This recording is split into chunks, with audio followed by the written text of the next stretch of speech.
Hello again, everybody. Welcome back to WTF Homestead. I'm Jenny, and today I'm going to finish up my peppers. I'm going to get my Cowboy Candy made and get these peppers off my cabinet, and hopefully that's the end of peppers for me for a little while. I just want to give a little update on my last video. I did all of my jalapenos, and I canned some jalapenos for my husband. So far he likes them, so that's a plus. But I also wanted to say that holding that pepper by the stem to cut was a game changer for me. And my hands didn't burn at all, so everything was great there. I'm going to do that again. So for those of you, if you've never tried it, you're like me and never tried it that way, it does work. So it's just another idea for you. One more thing is I heated up the lids to my canning jars on the last video in an attempt to see if it would allow all of them to seal. So I'm not sure if it's because I heated up my lids or if it's because I used all of the Ball brand lids on the last one, but that is the first batch I've done that I didn't have a single one that did not seal. All of my jars sealed without any issue whatsoever. So I've got all Ball lids again today, and I'm going to do the same thing. So it's going to be total preference for you. Like I said, they are saying that you should not have to soak your lids like that and heat them up anymore. You only have to do that with the older lids, but it worked for me, so I'm going to do it again this time. So just a couple of things right off the bat for you to kind of look at and decide if that's what you want to do or not. So today I'm going to make the Cowboy Candy. I'm going to do it a little different. Actually, I'm going to do it the same way, but on my last batch of Cowboy Candy, I made way too much of the syrup. And to be honest, I may not have made way too much. I still think I made too much, but probably not this much. I don't think I put enough liquid in all of my jars last time, but I actually liked it, so I probably won't change anything there. It had plenty in there. There was still plenty of the liquid, but it wasn't a lot. So I have 3 jars of my liquid. I just canned it when I was done the last time, so you can see there's still a few little pieces of my peppers and stuff in there. But I'm going to use this. I'm going to heat it up and use it, but I will still link the video or the recipe down in the description box, and I'll give the instructions on how to do it. And maybe at a later date, next time I do these, but it's going to be several months, I'll do another video of the whole process. And there's tons of videos out there too, and they're basically the same recipes. You may find a little bit of difference in the amount of sugars and things like that are used, but for the most part, they're pretty much the same. The only difference is on mine that I haven't really seen out there is that this is going to be for me. This is the one that I like. My husband didn't really care for it. He'll eat it on a few things, but not in general. He'll eat just the plain jalapenos. But I don't like the hot. I'm a big baby.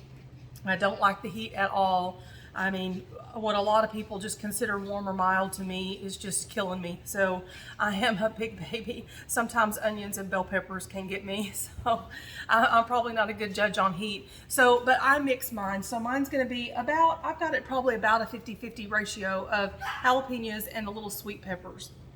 So that's really the only difference. I haven't really seen another recipe out there with the mix like that. So I don't know, there's probably one out there, but I haven't seen it. So otherwise it's exactly the same as any of the others. So I'm going to do the same thing I did with my jalapenos. I'm going to chop them into some large pieces, and then I'm going to blitz them in my food processor, and then we're going to take them over to the stove, and we're going to get the mix and everything, the brine and everything all hot, and then we'll get them loaded in the jars. I do have my canner is heating up on the stove. I just have it on low, so it's just going to be warm. And I do have my jars are washed, and I have them in the oven set at, I believe I have it set at 240. Somewhere right in there is a good range. If you'll wash them and throw them in your oven for 25-30 minutes, that will sterilize them. So in the time it takes me to get all this stuff done, my jars will be sterilized.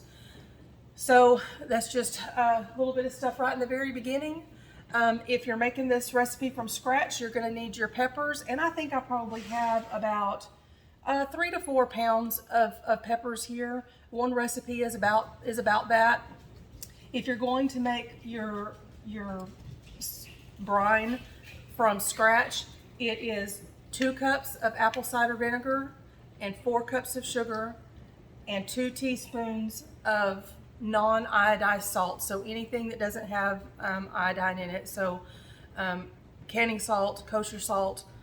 I've been using the pink Himalayan salt. So just because that's what I had, although I finally bought me some more canning salt the other day. So anyway, so that's all you're going to need.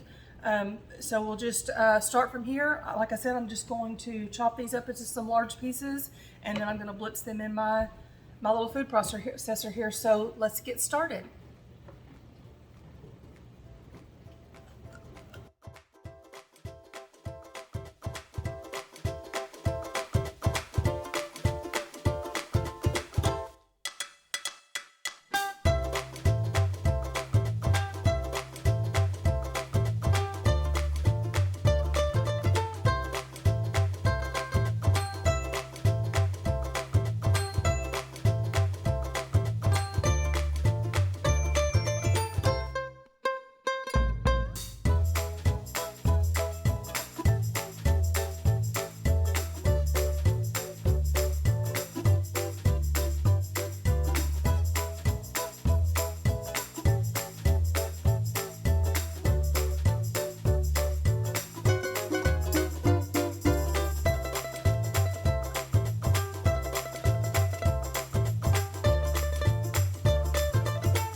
Okay, let me show you. If you can see. So that's about the cut I've got. It's a little smaller than what I did, but I just diced them by hand before, so I like this so much better. This is much easier on your hands. So I'm gonna take this and I'm gonna meet you over at the stove. Okay, so like I said, I'm going to be using just my canned brine that I had left over from the last time. If you were doing this from scratch, you would put your apple cider vinegar, which is 2 cups of apple cider vinegar, 4 cups of sugar, and 2 teaspoons of salt. And you just put it in here, whisk it around, keep stirring it until it comes to a boil. And then you want it to boil for about 5 minutes. Well, no, I'm sorry. Once it comes to a boil, add your peppers into the mix it all up, bring it back to a boil, let it boil for 5 minutes, and then you're ready to load it into your hot jars. I don't know if I've mentioned this before, just make sure that if you are loading hot product into jars, your jars need to be hot, and so does your water. If you don't want to have cold jars, hot food, hot liquid, and you also don't want hot jars and cold liquid, it will just crack your jars. So just make sure that if you're doing a cold pack, everything is cold. That includes your water. You bring it up to boil with the jars in it. If you're putting hot product into your jars, make sure your jars are warm. So for me this time, just because I've already got my brine made, all I'm going to do is open these and I'm going to pour them in here and we're going to get them heating up. Let me grab my can opener.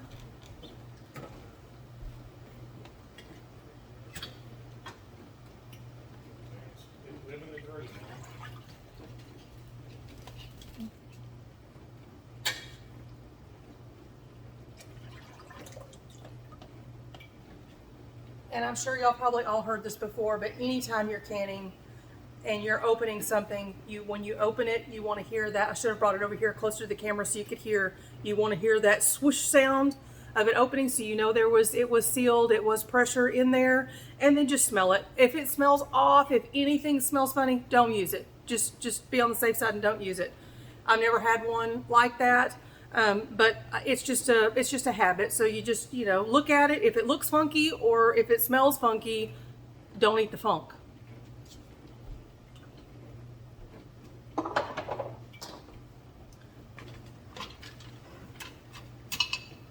I'm just going to whisk this in here.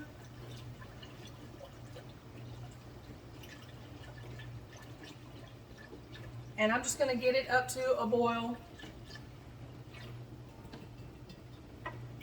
And while I'm doing that, I'm going to put some water on my lids. I've just got my lids in there. I'm going to get some water on the lids. And you just want enough water to just cover them. And I'm going to turn the heat on under it kind of high until it starts just kind of getting bubbly on it. And then I'm going to turn it way down to simmer. You do not want them to boil. You just want them to stay hot just to kind of loosen up that seal, the ring that's on there. So I'm going to let this sit, and we'll be back in just a few minutes when that starts to boil. And while we're waiting is a perfect time to have a cup of coffee. Sit, relax, sip. Is there ever a bad time to have a cup of coffee? No, there's not. Okay, this has started to boil, so I'm going to dump in my peppers.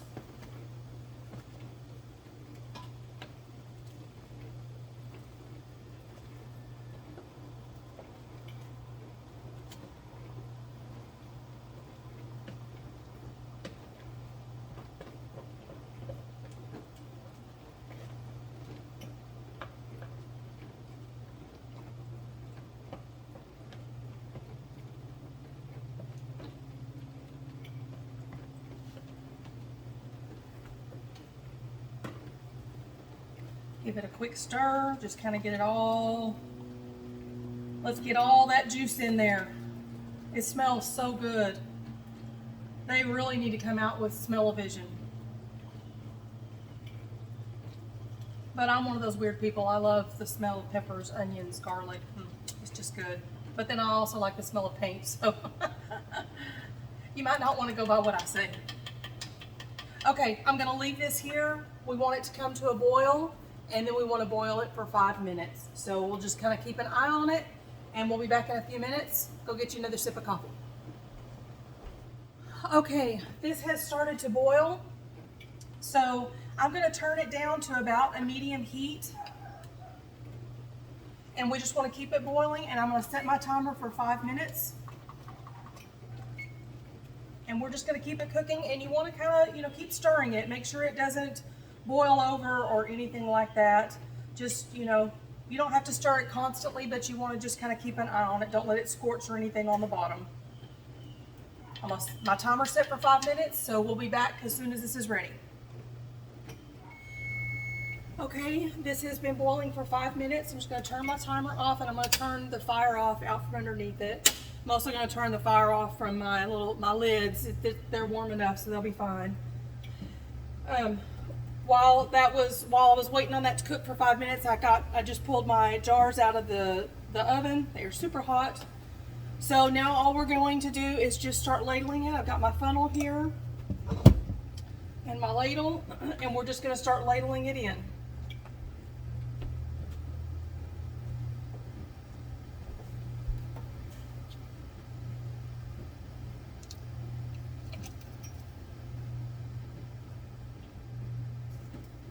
I'm going to try to add a little bit more juice this time than I did last time. And these go to a 1/4 inch headspace. So just almost to the top.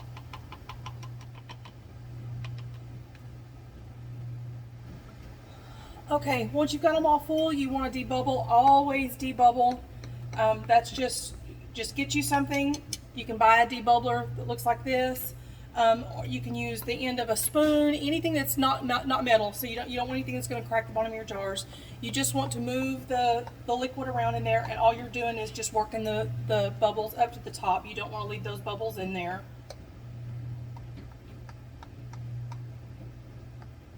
Doesn't take much, especially when it's liquid like this. Doesn't take much to get the air out.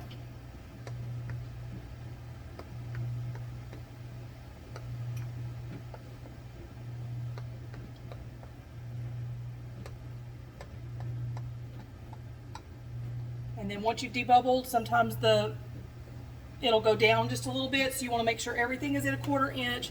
If you've got a little bit too much in there, pull some out. If you don't have enough, pour just a little bit more of the liquid in, or whatever in to get it full. That headspace is very important. It helps with the sealing, your lid sealing properly. If you get too much, your foods expand as they heat up. If you get too much, you run the risk of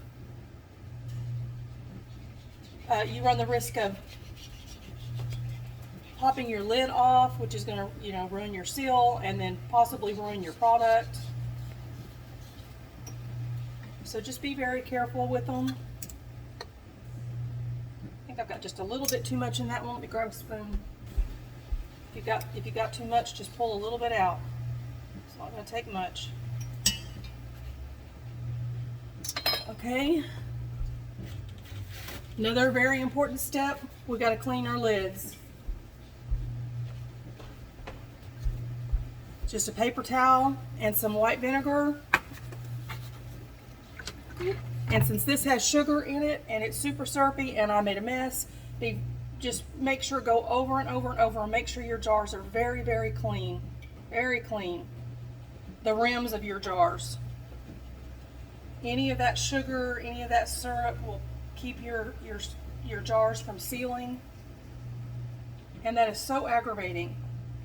There is nothing more aggravating than spending a couple of hours getting everything together and being very careful to pick your produce to make sure you got good produce, checking your jars, and then to have something as silly as that, and it just ruins it.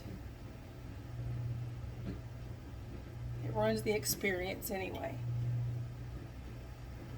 If you ever have one that doesn't seal,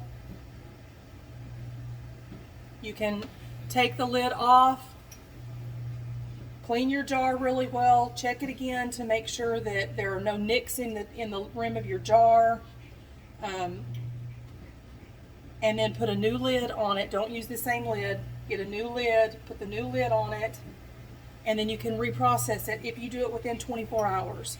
If you don't want to reprocess it, just throw it in your refrigerator and just use it right away. Okay, now that those are done, I'm going to fish out my lids.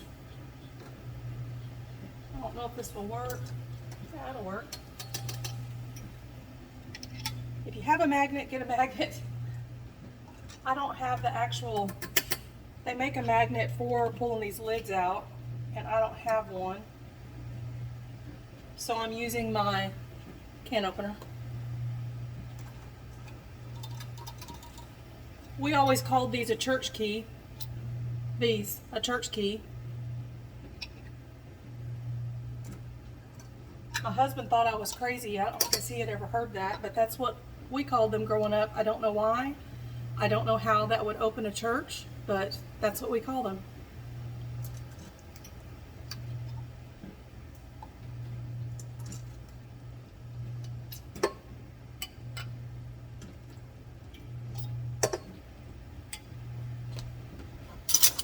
And then our rings, just fingertip tight.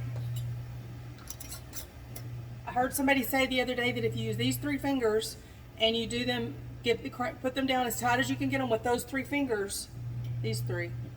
I can't do 3. These 3. then that's as tight as you need it. I guess I use more than 3, but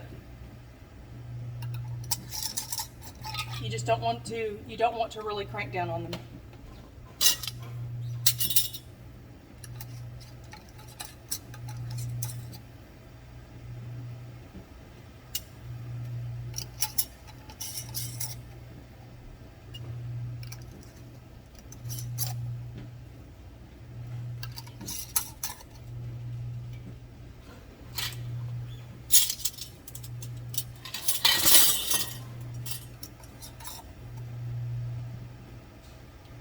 And then we're going to put them in our canner.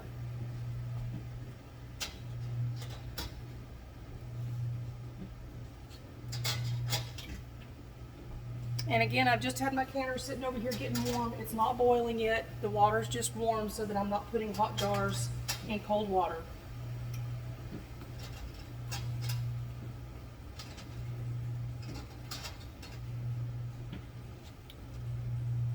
I'm going to take this off the stove right quick. I'm going to lower these down into my water. Make sure you have at least an inch or 2 of water over the top. An inch is usually plenty, especially for this. I'm going to leave it on here on high until it starts to boil, and then we'll put the lid on. But I'm going to leave it here. When it starts to boil, I'll come back. In the meantime, I'm going to clean up my mess here. Okay, it's come to a boil. I'm just going to put my lid on it, and I'm going to set my timer for 10 minutes and let them process. And we'll come back as soon as they're done processing.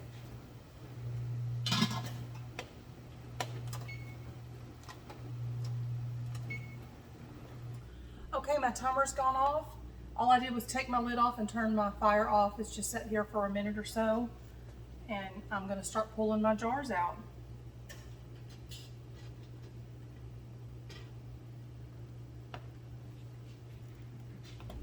And there you have it. Isn't that pretty?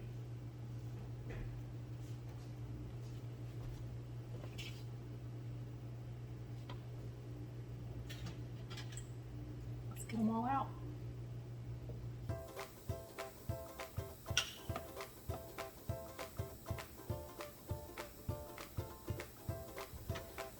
And there you have it. I have 9 jars of Cowboy Candy. Bring y'all a little closer so you can see.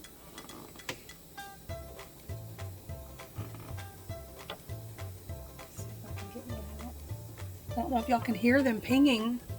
I'm not sure if it's the new ball lids or what, but the little ping on them is not very loud, but they are pinging just as soon as I took them out, which is awesome. And I also wanted to say I had a little bit of the Cowboy Candy that didn't fit in the jars. And of course, like anything else, it's not going to waste. I just put it in a smaller jar. This will go in the fridge and we'll use it first. And it's pretty dang good. So anyway, that's it. That's Cowboy Candy. It is super awesome and so easy. I mean, what is it? I've been doing this, I think I started it right at about 10:30 and it is 11:43 right now. So 2 hours, and you know, it's something that this will last us for quite a while, especially since I'm pretty much the only one that eats this particular one. So, you know, for a couple of hours and you have something that just tastes so good and super easy. You just grab it off your pantry and go. So I hope you guys give it a try. I hope y'all like it. If y'all like it, y'all leave comments and let me know. And if you like this show and you like the content that I'm bringing and things like that, please give me a thumbs up. That really helps the algorithms with YouTube. And I hope you come back and see some of my next videos. I've got a lot of things planned and I'm gonna start kicking them off here pretty soon, especially with it's gonna be a big announcement for me anyway, starting the 1st of January, which is just a couple of days away. So y'all keep a watch out for that. And I hope you heard that. It pinged, which is awesome. I love that sound. Everybody always says that's the music to a canner's string or ears, so it's awesome. Anyway, so that's it for me for right now. I will see you guys in the next video. Y'all have a great day and see you next time. Bye-bye.